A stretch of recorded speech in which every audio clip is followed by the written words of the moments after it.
Para mientras na nagserbing tindahan kang 55 anyos na si Nanay Marilu, kan Barangay Tandarura, Ginubatan, Albay, ang modular tent na pigdadagusan sa evacuation center sa Ginubatan Community College. Sabi niya, maski papaano daa, makadilensya lamang siya mantang nasa evacuation center. Alagad ba kung saan maparayo sa sendang hanap buhay ang agrangay kang mga siring ni Nanay Marilu, agrangay maninda ang maluyang supply ng tubig.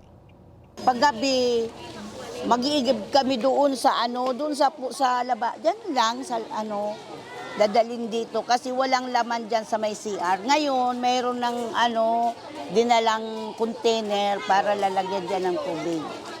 Mag-iigib po, yung importante po, tubig. Ang kagawad sa barangay naman na si Alma Paduanate, labing ipinagpapasalamat na sa apat na aldaw na pagtinir sa evacuation center. Dai pa maning naghihelang sa 286 na pamilyang nag-ibakwar, hali sa sendang barangay. Ilaksing Diyos po, wala pa man. Kuryente, okay na. Na nila kahapon. Sa kabilugan, nakapagtala ng lokal na gobyerno kang Ginubatan ng 812 na pamilya o 2,703 na individual na nag-ibakwar hali sa mga barangay ng Tandarora, Maninila, Asin, Mulad, Bukad Grande.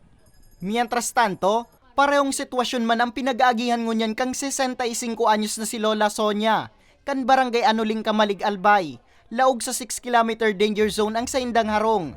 Kung papipiluon subot siya, habo mangkuta ninda maghali sa sendang istaran, alagad pig-iisip niya ang pigbabantayan na tulong bulan na apo. Sabi ko nga ni, i-evacuate dapat.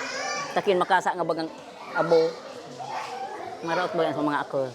Matabangan man ninda kami ta, di kami sa evacuatean. Di man makalati, ta anbukid, nagaraot-raot. Dapat may ayuda mambara.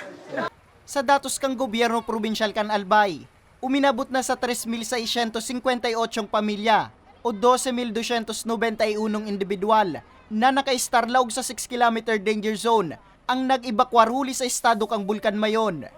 Mientras tanto, ngunya na aldaw, kan magpaluwas na ning abiso ang gobyerno probinsyal, manungod sa pagpapaiserarom sa mga barangay na nasa 7 km extended danger zone sa preparedness status, maut sabiyon, maski na nga ning mantinido na nasa alert level 3 ang estado kang Bulkan Mayon, ano man na oras ngunya na aldaw, ipapautob na ang mandatory evacuation sa mga residente digdig. Para sa mga baretang tatak Bicol, Nomer Corporal